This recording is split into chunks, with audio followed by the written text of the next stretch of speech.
La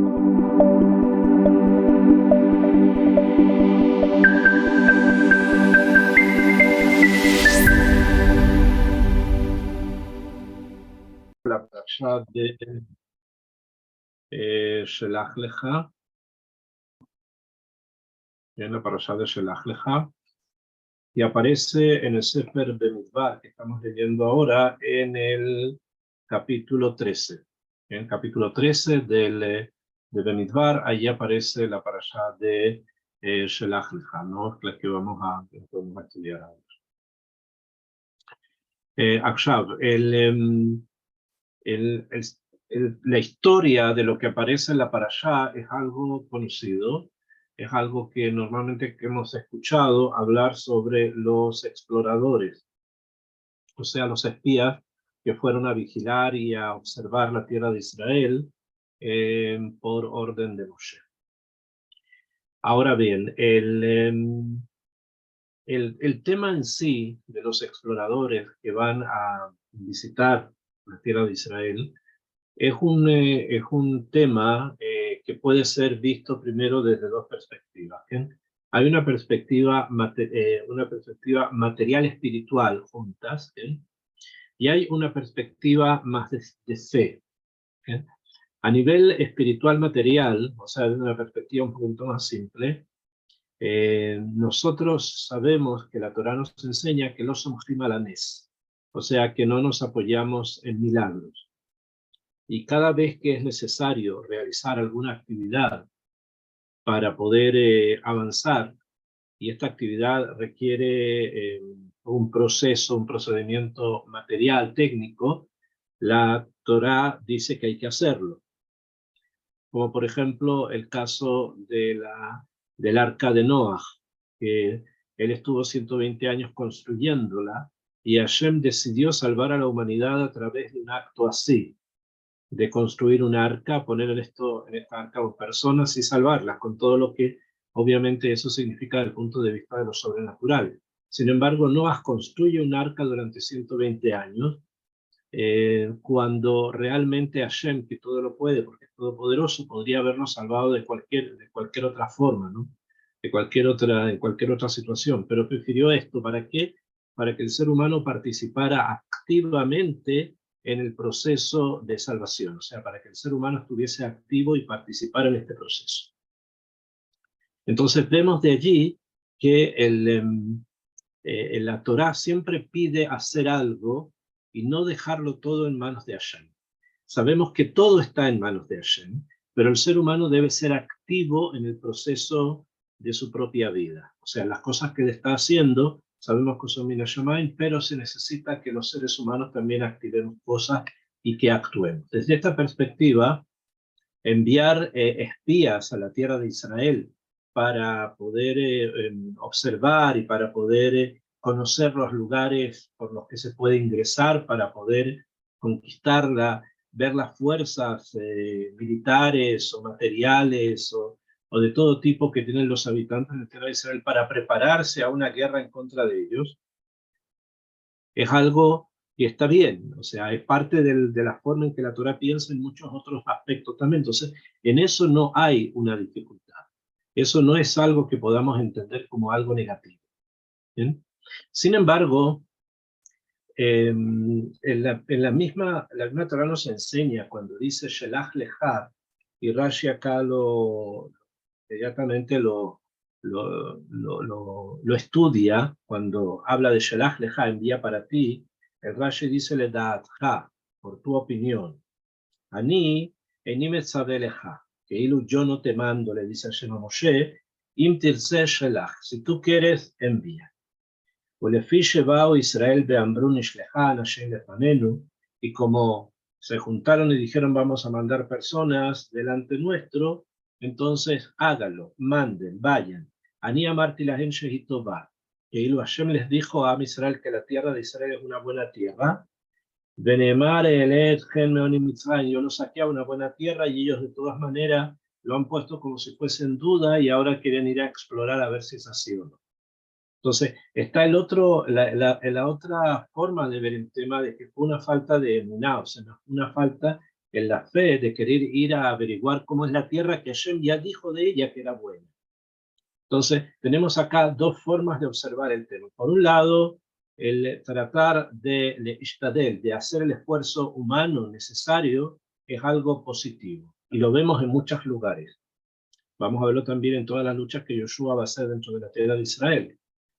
Y vemos también la otra cara de esta moneda, que es el hecho de que al parecer, si Hashem dice que es buena, ¿por qué yo tengo que ir a averiguar si es buena o no? Ya Kadosh Baruj Hu, ya el Creador nos lo dijo.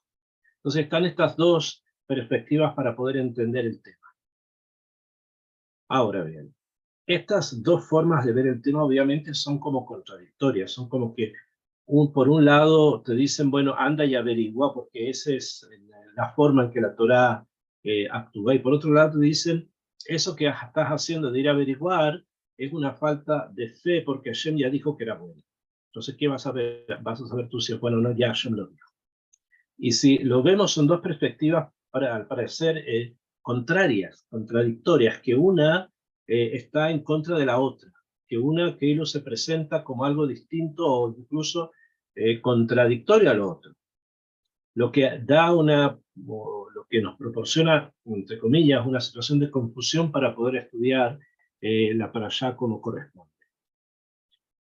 Entonces, yo quiero solucionar esta paradoja de la siguiente forma. Lo vamos a hacer al pie solo, o sea, lo vamos a hacer no desde un punto de vista pshat, o sea, literal, sino que vamos a introducirnos un poco más en lo que realmente significa la Metziut, la realidad de la tierra de Israel.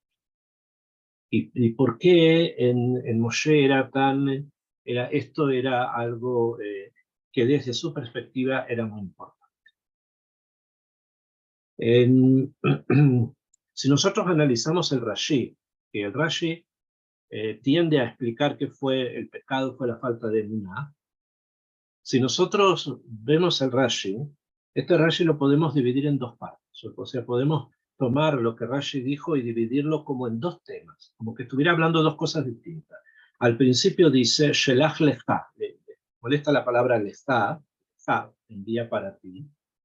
Y Rashi dice, le da'atcha, por tu opinión, o sea, por tu da'at, por tu comprensión, o sea, debido a tu comprensión, envía exploradores. Ani, yo, eini metzave leja, yo no te mando, yo no te estoy mandando, hazlo según tu propia comprensión. In tirtze shelach, si tú quieres, envía. Ulefi shebao Israel y Ambrú, y como Israel vinieron y le dijeron, Nishleja anashim lefanenu, vamos a mandar personas delante nuestro, que Moshe Neemar, Beti Karebun, Elai, Kulken, se acercaron todos y me pidieron que enviara personas. Moshe Nimlach Bashchina, Moshe que le pregunta a Kadosh Baruj Hu, Amar, y Hashem le responde, Ani amarti lahen shehi tovah, yo les dije que era una buena tierra. Cuando ya les dije que yo los saqué de la pobreza de Egipto, los va a llevar a una tierra que emana leche y miel. Y ahora ustedes vienen y quieren averiguar. Si ustedes se perciben como que este Rashi está como desfasado. Hay una primera parte que habla, envía tú si tú quieres. Si tú quieres, envía. Y eso va a depender de tu da'at, o sea, de tu comprensión, envía a los exploradores. Y por otra parte, el Rashi está diciendo que lo que ocurrió fue que vinieron los hijos de Israel delante de Moshe y le dijeron a Moshe, Nishlecha anashim lefanenu, vamos a mandar personas delante nuestro que nos averigüen cómo ingresar a la tierra de Israel. Y ahí, ¿qué hizo Moshe? Fue y le preguntó a Hashem, y Hashem le dijo, mira, yo les dije a ellos que la tierra era buena, y ahora ellos quieren averiguar si es buena. Esto es una falta de fe, y por eso se van a tropezar. Ok, si se fijan, como si Rashi estuviera hablando de dos situaciones distintas. Hay una situación que es la práctica, la técnica, lo que ocurrió y fue eso. el pueblo de Israel que estaba en el desierto se acercó a Moshe y le dijo, vamos a mandar espías. Moshe le pregunta a Hashem le dice, mira, esto que están haciendo es falta de fe y eso les va a traer una tacalá, un tropiezo, se van a tropezar. Pero manda, ¿ok? Pero manda. Y por otro lado, Rashi cuando al principio habla del Shelach Lecha, quiere explicar el Shelach Lecha, está hablando de otra cosa. Está hablando de algo muchísimo más profundo. Le está diciendo a Hashem, a Moshe, mira, yo sé que tú tienes un da'at, le dice Hashem a Moshe, yo sé que tú tienes un pensamiento en la mente. Por ese pensamiento que tienes en la mente, mándanos. Averigua lo que tú quieres averiguar. Yo no te mandé, yo no te lo voy a mandar porque es una cosa que tú quieres, que tú necesitas saber o averiguar. Anda, manda y averígualo. Interse, tishlach, si quieres más. O sea, si se dan cuenta, son dos cosas distintas. Por un lado, Moshe tiene algo en la mente y Hashem le dice, por eso que tienes en la mente, mándanos. Y por otro lado, viene el pueblo, le dice a Moshe que quieren mandar espías, Moshe pregunta y Hashem le dice, es falta de emuná, si van, se van a tropezar. Y así ocurre. Esto ¿por qué lo quiero leadgish, por qué lo quiero enfatizar? Por lo siguiente. Hay realmente, yo me voy a basar, o sea, vamos a abrir un poco este tema en la primera parte, después quiero explicar un poco la profundidad de la tierra de Israel. Hay una situación, que es una situación que define a Moshe, que nos da de Moshe una definición bastante profunda de una preocupación que Moshe tenía, de ese dat del que habla Rashi. Hay un pensamiento en la mente de Moshe.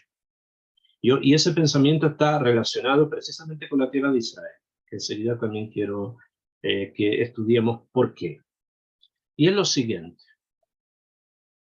Hay una Gemara, Masejet Berajot, en la Gemara Masejet Berajot, que la Gemara habla lo siguiente.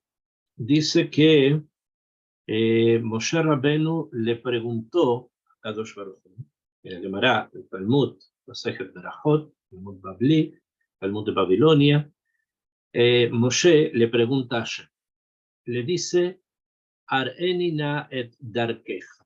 Le dijo, muéstrame tus caminos.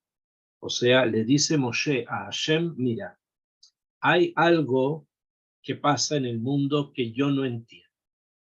Quiero que tú me lo expliques, que me expliques por qué esto es así y qué fue lo que Moshe preguntó, o sea, qué fue lo que a Moshe le era difícil. Dice la Gemara lo siguiente, Sadik verá lo. O sea, un hombre justo a quien le va mal. Explícame por qué. O un hombre justo a quien le va bien. Explícame por qué. Si es justo, tendría que irle bien. O sea, ¿por qué a veces le va mal? Después le dijo, hay un perverso, malvado, a quien le va bien. Explícame por qué. Y a veces hay malvados a quien les va mal. Explícame por qué. O sea, le dijo que él puede entender que haya un hombre justo a quien le va bien, que hay un malvado a quien en su vida le va mal. Esas son cosas que todos podemos entender. Está recibiendo en este mundo los frutos de lo que en este mundo le está haciendo. Está haciendo cosas buenas, recibe cosas buenas. Está haciendo cosas malas, recibe cosas malas. Pero no entiendo, dijo Moshe, que haya hombres, personas que sean justas, que sean personas que sean tzadikim, y que de pronto toda su vida sea un masejet, un tratado completo de sufrimiento. Enfermedades, muertes, etcétera, etcétera. ¿Por qué? Y por el contrario, hay personas que son perversas y muy malvadas, y sin embargo, la vida de ellos es un constante éxito, ya sea material, son ricos, ya sea salud, son personas sanas, etcétera, etcétera. Quiero que me expliques por qué en el mundo esto funciona así. Hashem Itbaraj, Akadosh Baruj Hu, le da a Moshe Rabenu tres respuestas. Le da tres respuestas, así. Directamente le dice la respuesta 1, la 2 y la 3. Cada una es muy compleja, pero vamos a tratar de profundizarla. La primera respuesta le dice así. Le dice, Tzadik Berralo, una persona que es justa, un hombre justo, un piadoso, a quien siempre le ha ido mal, como dije, o muertes, o enfermedades, etcétera, pobreza, que siempre le ha ido mal, es porque él es un tzadik, un hombre justo, hijo de un hombre malvado.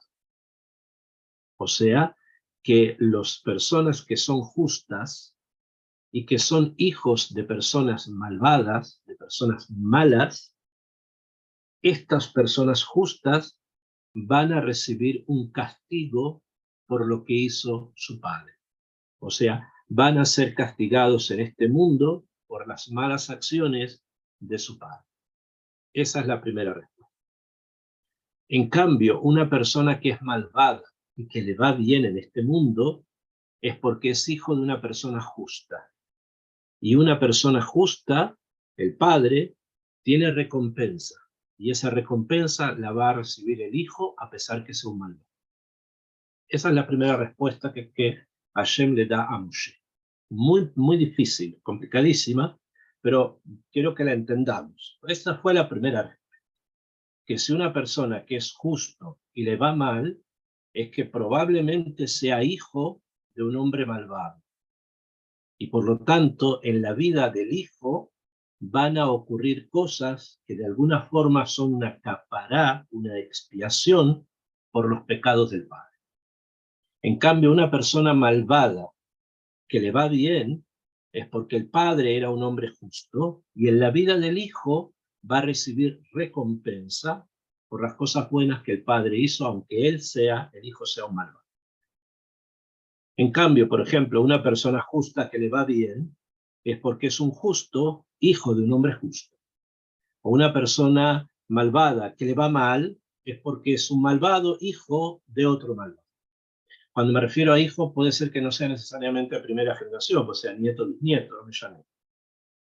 Pero digamos que, según esta primera forma de entender el tema, hay el núcleo familiar, o sea, el marco familiar de una persona es decisivo y está presente también en la vida de cada uno de las personas que son parte de este núcleo familiar. No se separa de ello. O sea, hay una familia compuesta de X cantidad de personas, el goral, el destino de esta familia es compartido por todos. Esta es la primera respuesta que Hashem le da a Moshe. Después le da otra respuesta, una segunda respuesta, porque al parecer la primera no fue tan convincente para Moshe. Es una respuesta compleja y que tiene varias preguntas, pero vamos a continuar. Después le da una segunda respuesta que es la siguiente, que le dijo un tzadik que le va mal, a un tzadik que sufre, un siervo que sufre, un tzadik que sufre, es porque es un siervo, un tzadik, un justo, un hombre justo, que no es completamente justo. Y es por eso que las averot, los pecados que él haya hecho, va a ser castigado en este mundo por ellos, para que de esa manera expíe los pecados y cuando muera llegue al Olam Abba limpio, porque ya pagó aquí sus pecados. Es por eso que hay personas justas que sufren mucho, porque obviamente los pecados tienen que ver con la altura espiritual de la persona. Si una persona espiritualmente muy alta, incluso una falta muy pequeña, para él va a significar un castigo muy grande. Entonces, esto es el justo que le va mal, el justo que sufre es porque hizo pecados y en esta vida se lo están castigando por estos pecados para que vaya limpio al Olam Abba. En cambio, un malvado, a un malvado que le va bien, o sea, que tiene éxito, es porque ha hecho probablemente alguna mitzvah, algún precepto, hizo alguna cosa buena, y en este mundo se lo recompensa. Le pagan en este mundo las cosas buenas que hizo, para que después de muerto no haya nada, no haya ninguna deuda con él y se pierda para siempre, y que esa alma desaparezca para siempre, porque ya la recompensa la recibió en este mundo, porque es un malvado. ¿Bien? Entonces esa fue la segunda respuesta. Quiere decir que el criterio está en cuánto la persona es justa, hasta qué punto la persona es justa, y también hasta qué punto la persona es malvada, porque puede haber personas malvadas que han hecho cosas positivas, bueno, se las pagan aquí, para que, como les dije, después de muerto no tenga ninguna recompensa, y lo mismo con los justos, que después de muerto no haya que castigarlo en nada, y vaya limpio al mundo venidero. Ok, esta es la segunda respuesta que recibe Moshe. Es la segunda respuesta. Pero a Kadosh Baruj Hu le da una tercera respuesta bastante más compleja que las anteriores. Cada una de las anteriores tiene muchas preguntas. Podríamos estar hablando de varias preguntas, pero quiero continuar a la tercera respuesta, que fue lo siguiente. Le dijo Hashem a Moshe, probablemente sea la respuesta más difícil de todas, pero tal vez la más certera, por ponerlo en estos términos, que le dijo así: yo me apiado de a quien me apiado, y yo castigo a quien castigo. En otras palabras, Moshe recibió la siguiente respuesta. La respuesta es que no hay respuesta. La respuesta es que, aunque hubiese respuesta, tú no lo vas a entender, porque esto es la voluntad mía. Hashem dijo, yo soy Hashem el que creó el mundo, y yo soy el que decido. Entonces, a veces esta persona puede ser un justo muy grande, no, hijo también de justos, ¿eh? Que no tenga prácticamente ningún pecado, y de todas maneras lo hace sufrir. ¿Por qué? Porque hay una intención profunda detrás que nosotros no comprendemos, que Moshe no comprendió, sé cuánto más que nosotros no lo vamos a entender, ¿no? Pero eso fue lo que Hashem le dijo, tú no entiendes, o sea, no vas a poder entender cómo yo manejo el mundo, cuáles son mis caminos. Te di dos respuestas que tienen un cierto criterio, la tercera es que no hay criterio, la decisión la tomo yo. O sea, Hashem finalmente es el que decide, y por lo tanto a veces vemos grandes personas justas que han sufrido mucho, o grandes tzadikim que terminaron en manos de sus enemigos, y que murieron de formas tremendamente crueles, y muchas otras cosas más. Hemos visto muchas cosas en la historia del pueblo judío. A lo largo de su historia hemos visto muchas cosas. La respuesta es que no hay respuesta. Son cosas que Hashem decide por algo, obviamente. Hashem no actúa en forma arbitraria, en forma caprichosa, pero ese algo, ese motivo, esa razón, nosotros, seres humanos, no lo podemos hacer. Esta es la tercera. Ahora, este tema que yo les acabo de mencionar, el tema de los justos que sufren, que principalmente ese era el punto, ¿no? Los justos que sufren. Por último, el malvado que le va bien, o sea, no me importa demasiado, que le vaya bien o que no le vaya bien, no me es tan preocupante. Lo que es más preocupante es que haya una persona justa que sufra. Este tema siempre estuvo en la mente de Moshe. Ese fue el dad. El dad principal de Moshe giró muchas veces sobre este punto. El tema de qué pasa si una persona justa sufre. Eso siempre estuvo en él. Hasta tal punto estuvo en él este pensamiento, esta idea fue tan fuerte en Moshe que escribió un libro. Moshe escribe un libro donde relata precisamente esta pregunta a través de una historia, y relata las 3 respuestas que Hashem le dio. Este libro que escribió Moshe Rabbeinu lo escribe, está entre los libros del Tanaj, está entre los libros de la Biblia, y nos referimos al libro de Job, que lo escribió Moshe Rabbeinu. Job es la pregunta, un justo que sufre. Está relatado a la historia de manera tal que encontramos a una persona que es una persona justa, como todos conocemos la historia del justo Job, y que a Kadosh Baruj Hu le da permiso al Satán que lo enferme, que le mate a sus hijos, que pierda, etcétera, etcétera, etcétera. Y a este justo que está sufriendo, llegan a visitarlo 3 amigos. Vienen 3 amigos y después se va a incorporar alguien más, que vienen a visitar a Job y a platicarle, o sea, a platicar con él, a conversar con él. Cada uno de estos 3 Job, los amigos de Job, cada uno de ellos le da a Job una respuesta de lo que está pasando.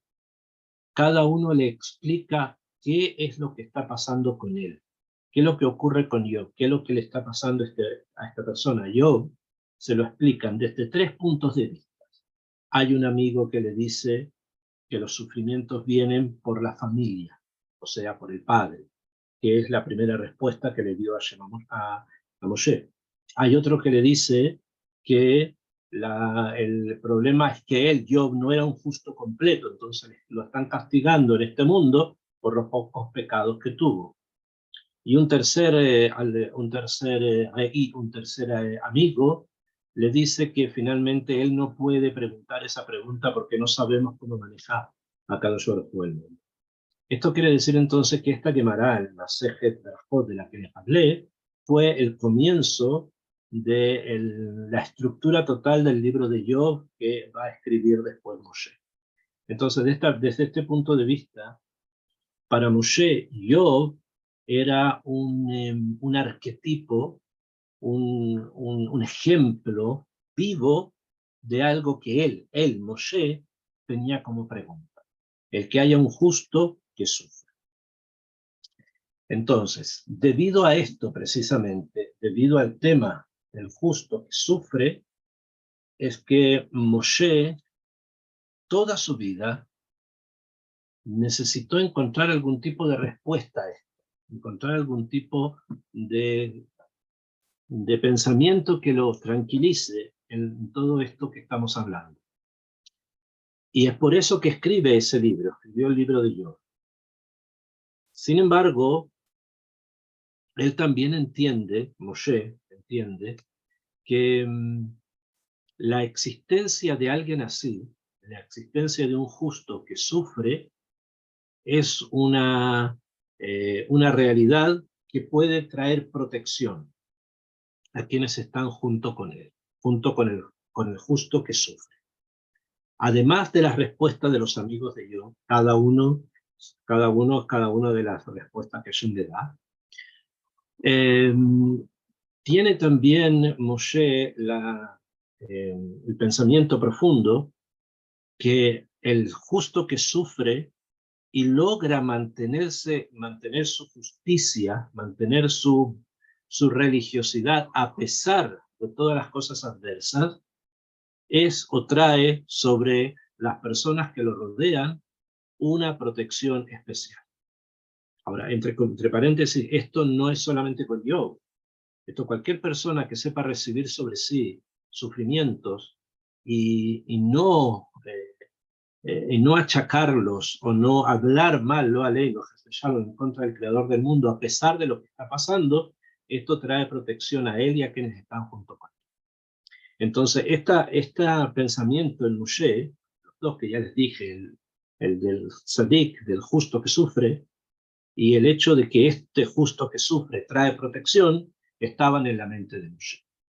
Por lo tanto, cuando aparece el tema que el Am Israel le dice a Moshe, vamos a mandar exploradores para que vayan a conocer lo que pasa, encontró el momento propicio para poder averiguar qué es lo que realmente está pasando con este personaje, con Yod. Fíjense.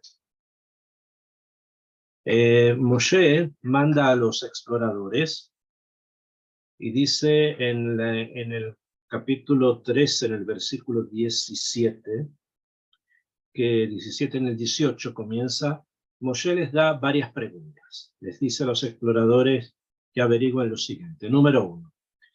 Les dice, quiero que vean la tierra. No sé, que vean la tierra de Israel. Mahi, ¿cómo es ella? Ve'eta'am ayoshev aleh. Y al pueblo que vive allí. Si es un pueblo fuerte o es un pueblo débil.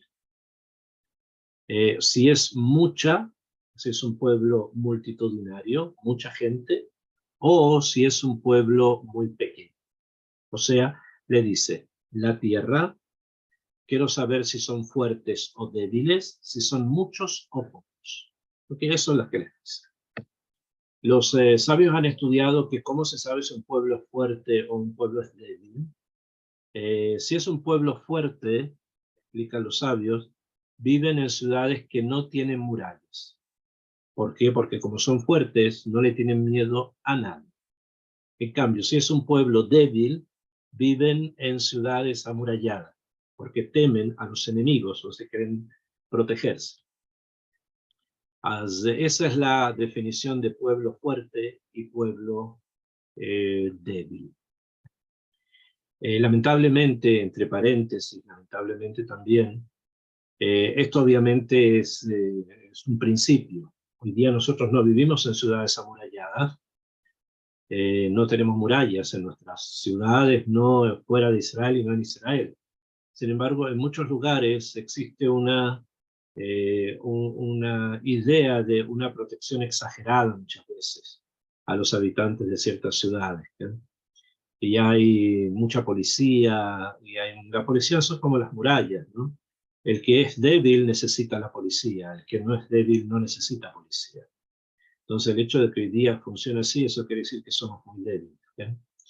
Y también en Eretz Israel las fronteras están muy cuidadas. A Eretz Israel solamente se puede ingresar de dos formas, o por avión, que la mayoría de las personas ingresan por avión, o por dos pasos fronterizos, uno con Egipto y otro con Jordania, donde cada persona que pasa es investigada y es revisada, etcétera, lo mismo que en los aeropuertos. O sea, nos protegemos.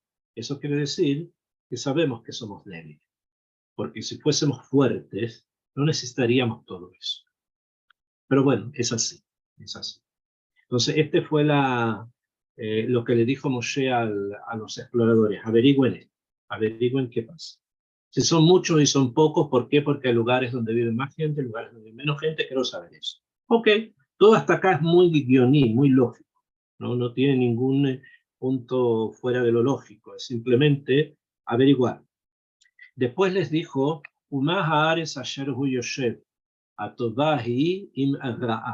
quiero que me averigüen también cuál es la naturaleza de la tierra. Si es una tierra como en Egipto, que no llueve y que se rocía con el río Nilo, o es una tierra que llueve, porque si es una tierra que llueve y de ahí es donde ellos beben agua, entonces quiere decir que hay que rezar mucho para que Hashem haga bajar la lluvia. Entonces, eso también averigüenlo porque es importante para nosotros, para el futuro. Umá Hearim, ¿cuáles son las ciudades? Como ya hemos mencionado, Yoshev Bahena, si están en ciudades a campo abierto o si están en ciudades amuralladas, como ya se nos había indicado. Y finalmente, en el Pasuk 20 dice, Umá Ares Hashemenahi Imrazah. Quiero ver también si es una tierra que tiene muchos árboles, mucha producción, no árboles, mucha producción o poca producción. O sea, vean los campos, si están sembrados de trigo y ven muchos sembradíos de trigo, lo que se sembraba en ese momento, entonces quiere decir que la tierra es una tierra gorda, productiva. Si ven muchos sembrados de otras cosas también, díganmelo, porque eso va a indicar que la tierra es apta para la agricultura. Y al final de todo, la última pregunta les dice Ayesh ba'etz im ain. Les dice si es que hay un árbol o no. Fíjense, averigüen si hay un árbol o no hay un árbol. Rashi inmediatamente, así que porque Rashi tiene una idea de cómo quiere explicar toda esta parashá, entonces nosotros leímos un Rashi al principio para hablarles del Rashi esto del árbol. Rashi inmediatamente dice que esto es metafórico. Y dice, Im yesh bahem adam kasher. Si es que hay ahí, en la tierra de Canaán, un hombre kasher, sheyagen alechem bizhuto, que puede proteger a los habitantes de esa tierra por su mérito. O sea, en la mente de Moshe hay una pregunta. Si Job está allí, en Eretz Israel, y si Job está vivo. Porque si Job está en la tierra de Israel y está vivo, él los va a proteger y nos va a ser muy difícil poder conquistar la tierra de Israel de una forma natural, de una forma estratégica. ¿Por qué? Porque Job los va a proteger. Entonces quiere saber si está. Primero si está y si está vivo. Porque si Job está y está vivo, entonces la posibilidad de poder conquistar la tierra de Israel se hace extremadamente difícil. Todas las demás preguntas que Moshe hizo son sedadim, son laterales con respecto a la única pregunta que le importa. Todo lo demás, si la tierra es productiva, no es productiva, si el pueblo es fuerte, si el pueblo es débil, si son muchos, si son pocos, todo eso es irrelevante frente a una única pregunta, que si hay un Adam Kasher que los proteja. Porque si eso es así, la posibilidad de la conquista de la tierra de Israel se hace extremadamente difícil. Esa es la única pregunta que realmente Moshe tenía, y eso es lo que dice Hashem cuando le dice a Moshe, mándalos por tu idea. Tienes una idea metida aquí. Esa idea es ir a averiguar si está o no Job vivo. Bueno, ¿quieres hacerlo? Manda a los exploradores, manda a los espías a averiguar eso. Yo no te lo mandé, pero como tú tienes eso en la mente, averiguan. Y para eso Moshe manda a los exploradores. Esta es la escena con la que nos encontramos para entender un poco cómo se abre esta parashá, cómo se abre nuestra parashá en este punto, que es el hecho que Moshe tenía en mente que podía haber un Adam Kasher, podía haber una persona justa que tenga muchos méritos. El único que está en mente es Job, y si él está vivo, como les dije, iba a ser muy difícil la conquista. Entonces eso le interesaba saber. Ok, todos conocemos la historia, estuvieron 40 días, pasaron muchas cosas en esos 40 días, ahora quiero ir a la parte final. Las cosas que pasaron ahí en la tierra de Israel también fueron extremadamente complejas, pero vamos a ir al punto final, y es lo siguiente. Ellos vuelven de la tierra de Israel, después de 40 días, traen fruta gigante, unas frutas gigantes, y le dicen a Moshe qué fue lo que encontraron, ¿no? Qué es lo que vieron, qué es lo que encontraron. Y los 10 de los exploradores hablaron mal. Hablaron de una forma, no mal en el sentido de que despectiva sobre la tierra de Israel o sobre la misión, sino con palabras que daban a entender otras cosas que deprimieron al pueblo. Entonces, 10 de ellos no anduvo, no estuvieron bien. 2 sí, que fue Yoshua ben Yefuné, y que Yoshua bin Nun, perdón, y Caleb ben Yefuné. Los dos, Yoshua y Caleb. Ellos hablaron bien de la tierra de Israel, y por lo tanto, de los 12 exploradores, 10 mueren. Los 10 que hablaron mal mueren inmediatamente, como dice el Midrash, que del ombligo de ellos les salieron unos gusanos del ombligo que se les metieron hasta la lengua y le comieron la lengua a los 10, y de esta manera ellos se murieron. Y 2 de ellos sobreviven. Uno es Yoshua y el otro es Caleb. Yoshua es el alumno de Moshe, entonces prácticamente no lo dejaron hablar porque iba a decir lo que Moshe iba a decir, no había más. Sin embargo, a Caleb sí habla. Caleb sí dice, sí empieza a hablar, y dice varias cosas muy interesantes. Nosotros podemos ir, podemos conquistarlos, etcétera, etcétera. Y entre todas las cosas que él dice, que Caleb dice, en un momento el mismo Caleb dice, Sar Silam. Sar Silam quiere decir, se movió, se fue la sombra de ellos. Se desapareció la sombra de ellos. Sar Silam. Explica Rashi qué significa esto de Sar Silam, desaparece la sombra. Le dijo a Moshe, la sombra que tenían era el Adam Kasher, o sea, Yov murió. O sea, se fue la sombra. El árbol ese que tú estabas buscando, si estaba o no, ya no está. Desapareció, se murió. Y como se murió, ahora la posibilidad de poder conquistar la tierra de Israel se abre delante nuestro de una forma completamente abierta. O sea, podemos ir. Nujal, nosotros vamos a poder. Porque ya no hay nada que nos proteja. O sea, nuevamente Caleb, nuevamente en este caso, a través de Caleb, entendemos cuál era la intención original de Moshe, averiguar qué pasaba con Yov. Y lo averiguó, murió. Como murió, entonces ya nada los protege, ahora podemos ingresar a la tierra de Israel. Pero como todo el pueblo, como el resto del pueblo, no lograron entender el nivel de la pregunta y el nivel de la exploración, pensaron que tenían que ir a ver cómo era el pueblo, cómo eran las ciudades, cómo eran las frutas, si estaba la Amalequita o no estaba la Amalequita, si había gigantes o no había gigantes. El pueblo, la gente más simple, pensó que eso era, que era averiguar esas cosas. Y cuando les dijeron sí, habían gigantes, estaba la Amalequita, había ciudades que estaban fortificadas hasta el cielo, dijeron. El pueblo se acobardó. Pensó que esos datos verídicos, no mintieron. Un caso hubo mentira. Pero estos datos causaron tristeza y causaron como una especie de pérdida del ánimo, pérdida de las expectativas, y el pueblo lloró esa noche. Lloró por algo que era irreal.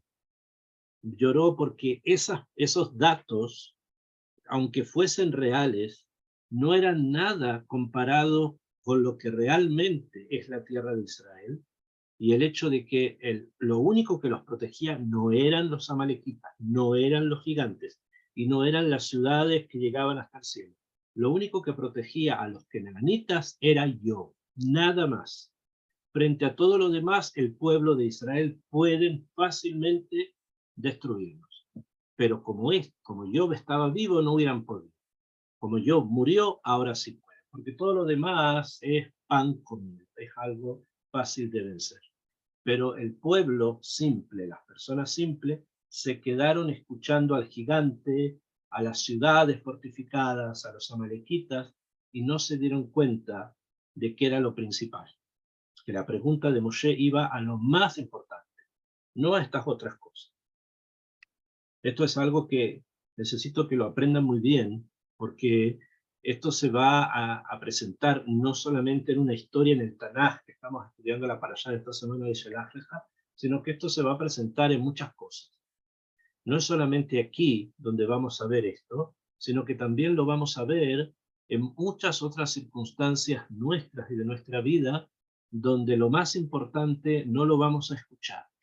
Y vamos a escuchar simplemente datos que son, como se dice en hebreo, simplemente moler agua, o sea que no son realmente importantes. El pueblo llora, se dejan llevar por estos datos pequeños, y olvidan el hecho de que ya yo muerto, que era lo único que los protegía. Lloraron, como lloraron, Akadosh Baruj Hu los va a castigar, y por cada uno de los 40 días que recorren la tierra de Israel, van a estar en total 40 años en el desierto. Un año por día. Se van a quedar en el desierto 40 años, Y toda esa generación que lloró por nada, de Hinam, van a morir en el desierto. Y los únicos que van a ingresar van a ser sus hijos. Porque esta generación, que fue la generación que recibió la Torá, no se olviden, fue una generación que tenían mucho potencial, que podían hacer grandes cosas, pero se dejaron engañar, confundir por datos que son reales, pero que no son importantes. Esto fue, digamos, el punto sobre el cual gira lo principal de la parashá, ¿no? Sin embargo, acá hay un tema que yo les ratifiqué y y lo acentué, diciendo que Moshe tenía este pensamiento constante sobre el justo que le va mal. Y esta es la historia de Job, y esto es Job con respecto a Eretz Israel. Pero acá hay otro punto más que quiero hilar, que sea muy fino, para que lo entendamos, que es lo siguiente. ¿Por qué, podemos poner nuestro tema, por qué Job se fue a vivir a la tierra de Israel? Podía haber sido vivir a Midian, igual que Yitro. No se olviden que Job, Yitro y Bilam fueron consejeros del faraón en Egipto. Pero después cada uno se fue a un lugar distinto. Bilam desaparece por ahí en las montañas del oriente. Yitro se va a Midian, vuelve a Midian y es ahí una persona importante. Y Job se va a vivir a la tierra de Israel. ¿Con qué fin? ¿Por qué allí? ¿Por qué a la tierra de Israel?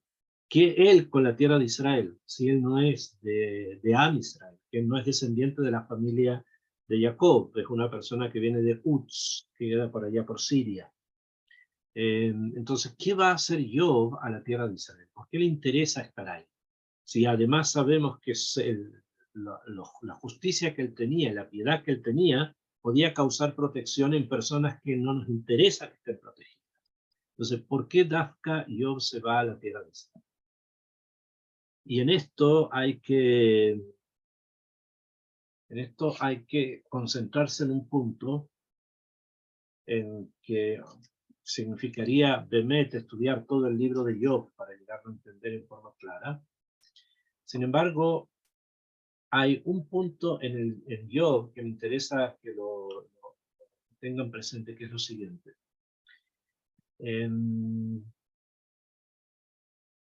Si ustedes perciben la profundidad del texto de Job, allí está escrito que fue el Satán el que decidió poner su mano sobre Job. Hashem se lo permite, se lo permitió. Sin embargo, el Satán tenía una ta'aná, el Satán tenía un argumento bastante interesante para poder atacar a Job. Y le dijo, en palabras del Tanaj, le dice el Satán a Hashem, ¿acaso Job te sirve a ti gratuitamente? O sea, el hecho de que Job te sirva a ti, sea sirviente tuyo, siervo de Hashem, es porque le diste esposa, le diste hijos, le diste riqueza, le diste salud. O sea, es fácil para él agradecerte, porque le diste cosas positivas. Pero ¿qué pasaría, le dice el Satán, si le quitas todo eso? ¿Él va a seguir agradeciendo? ¿Va a seguir siendo esclavo tuyo? ¿O ya no? Entonces Hashem le dice, no lo mates, solo no lo mates, pero puedes probar. Esto es lo que pasó, ¿no? Esto es lo que está escrito en la Biblia. Y esa prueba, la prueba sobre el justo que sufre, se va a realizar dentro de la tierra de Israel. Porque la tierra de Israel tiene una ma'alá, tiene un nivel espiritual alto, y es ahí donde es más posible poder percibir, poder conocer, poder entender cuál es el nivel de cada uno. Una persona puede vivir en muchos lugares del mundo. Puede estar aquí, puede estar allá, puede estar en muchos lugares distintos. Hay un lugar donde es una prueba, es un examen constante. Y ese lugar es la tierra de Israel. La tierra de Israel tiene un magnetismo que atrae. Y muchas personas quieren ir y muchas personas quieren estar allí, quieren llegar, quieren participar, quieren conocer la tierra de Israel. Y está todo muy bien. Sin embargo, la tierra de Israel, cuando realmente se manifiesta, cuando realmente se presenta delante de las personas, se transforma en un examen constante, en un constante autoexamen incluso con uno mismo. Y allí es donde las cosas más profundas pasan, pero también las cosas más trágicas pasan y también las cosas más alegres pasan. ¿Por qué? Ya lo dijo Shlomo, una generación viene y una generación se va. O sea, nosotros vamos y venimos. Be'aretz leolam omad. Pero la tierra, se refiere a la tierra de Israel, permanece para siempre. Esto quiere decir que hay una energía especial dentro de la tierra de Israel, que es el lugar más propicio para que la persona sea probada. Alguien puede una vez, un alumno que pensaba que vivir fuera de Eretz Israel era muy meritorio, por ejemplo, en el tema de la kashrut, que vivir fuera de Israel y comer kasher es un esfuerzo. Hay que buscar comida kasher, no siempre se encuentra, etc. Todos sabemos, conocemos eso. Entonces, cuando uno viene a Eretz Israel, vive en la tierra de Israel, acá el kashrut es algo muy simple. Tú vas simplemente a un macoret, a un supermarket, a un supermercado, a un almacén, como le llaman ustedes, y tienes la comida. Ahí está la comida kasher. Entonces es más fácil que en Hol. Pero justamente por el hecho de que es más fácil, ustedes tienen que saber y conocer que si bien gran parte de las personas en Eretz Israel guardan kashrut, o sea, comen kasher, esto no quiere decir que realmente cuiden, por ejemplo, las 6 horas entre carne y leche, o que realmente todas las reglas de la kashrut sean cuidadas. Puede ser que sí, puede ser que no. En Eretz Israel, el Yetzer, el Satán, de no cumplir la Torá, es muchísimo más fuerte, porque es una prueba. Es constantemente, como les dije, es un examen. Incluso acá, yo vivo acá en un barrio que es mixto. Mixto quiere decir que viven personas religiosas, viven personas no religiosas. Y en este barrio hay un almacén, aquí un pequeño supermarket, aquí a 2 cuadras de mi casa, que es una red en todo el país de comida que no es kasher. Es un lugar que venden comida que no es kasher. O sea, ustedes pueden entender de qué me estoy hablando. A menos de 3, 4, una media cuadra donde yo vivo, hay un lugar donde venden cerdo. Y la gente va ahí y lo compra. Entonces, ese mito, tal vez, de que aquí todo es más fácil, eso no es correcto. Aquí todo es más difícil. A nivel de Torah es más complejo. A nivel de mitzvot es más complejo. A nivel de tahará, de pureza, es muchísimo más complejo. Están todos los medios para poder llegar, es verdad. Hay mikve en todas partes, pero también el Satán está muy fuerte. Entonces es por eso que vino acá yo y fue probado en Eretz Israel, dentro de Eretz Israel. Si él llegaba a pasar en la prueba, iba a salir con mucha fuerza. Y lo vemos al final del libro de Job. Ustedes saben que Akadosh Baruj Hu lo recompensa, le devuelve sus hijos, su casa, o sea, tiene más hijos, tiene más propiedades, llega a una altura mucho más grande, etc. O sea, vemos que logró pasar la prueba y la pasó heroicamente. Y por eso todos aquellos que estaban alrededor de él estaban protegidos. Eso fue el tema. Y Moshe sabía de eso. Ya sabía que yo iba a ir a Eretz Israel, porque si alguien vence en Eretz Israel, la victoria es muchísimo más profunda. Es total y más profunda en otro lugar. ¿Bien? Por este motivo, como les dije, Job quiere ir a Eretz Israel, quedarse allí y de esa manera proteger a todos los que estaban allí. O sea, lo hizo de esa forma, y esto es de lo que Moshe tenía duda, qué hacer, cómo hacer. Cuando viene Caleb y le da la buena noticia de que Job ya no existe, que murió, entonces todas las puertas ahora están abiertas. Sí, pero el pueblo ya había sido envenenado espiritualmente para llorar, para quejarse de algo que realmente no era real. Y lamentablemente, ese Tisha B'Av, fue Tisha B'Av, cuando ellos volvieron, va a marcar el día del duelo nacional para siempre. Fue el día en que se destruyó el primer templo, se destruyó el segundo templo, fue el día de la expulsión de los judíos de España, fue el día en que comenzó la Primera Guerra Mundial, y que se prolongó en una segunda después, y la guerra de Gog Magog también va a comenzar en Tisha B'Av. Ese es el momento más crucial, es el momento más complicado del calendario judío, por este llanto. ¿Bien? O sea, en otras palabras, porque la gente se dejó llevar por paratín, por detalles reales, pero no importantes. Ok, les voy a dejar unos minutos para Charlotte, para preguntar a ustedes.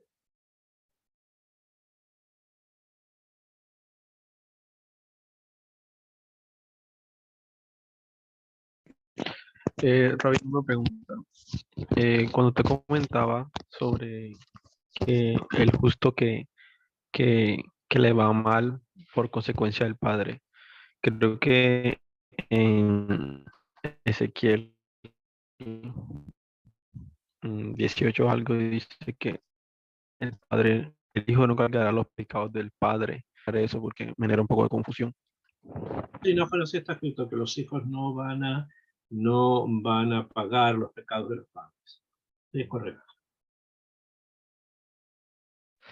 Sí, Sin y usted embargo, Hashem comentaba, ajá, le dice a Moshe que sí los pagan.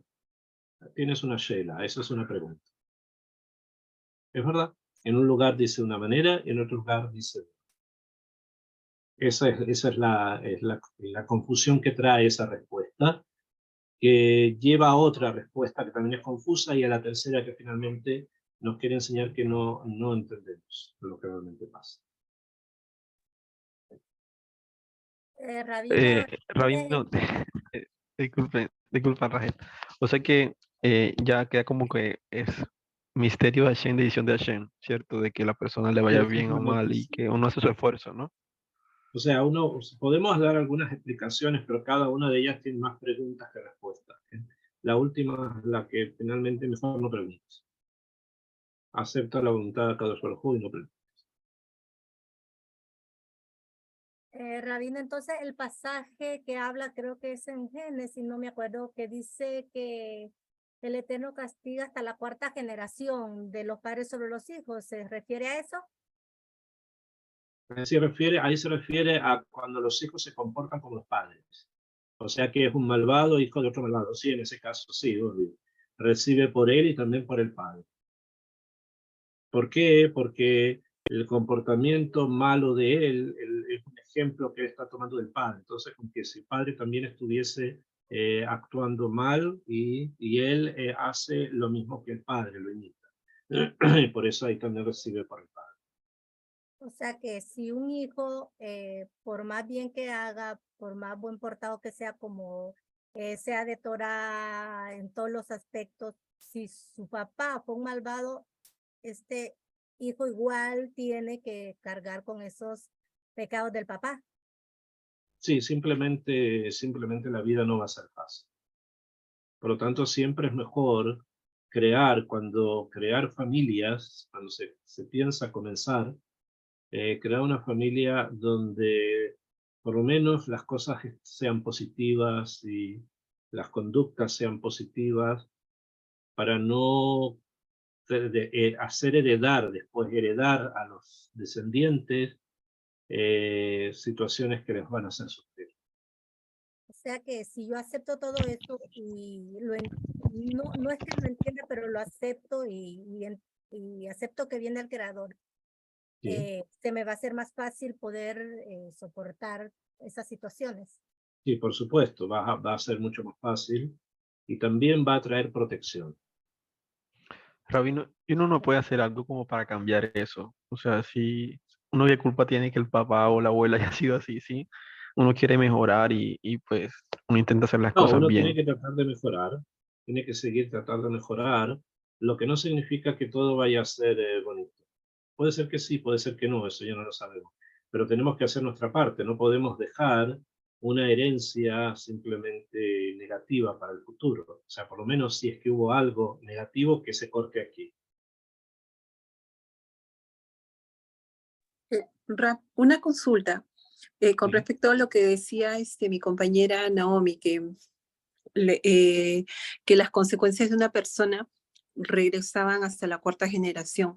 ¿Esto no trataba acerca de la reencarnación? Por ejemplo, si una persona cometía algo, sí. volvía nuevamente y era ella misma la que tenía las consecuencias de lo que había en una vida pasada había realizado. נכון, hay una opinión en Rabbeinu Rizal también que el pshat, o Ujú. sea, la explicación simple del pasuk, sin entrar en el tema de la cábala y las reencarnaciones, es que hasta la cuarta generación de aquellos que se comportan mal van recibiendo el castigo también por la generación anterior, o sea, por los padres, porque están imitando a los padres. Entonces es como si el mismo padre estuviese haciendo el pecado en él. Entonces, por eso él recibe ese castigo. Ahora, desde el punto de vista de la cábala, o sea, desde el punto de vista de las reencarnaciones, hay ideas que dicen que hay posibilidad de corregir 3 veces. Sin embargo, hay otras opiniones que dicen que hay 1000 veces se puede corregir. O sea, que las reencarnaciones pueden ser mucho más de 3.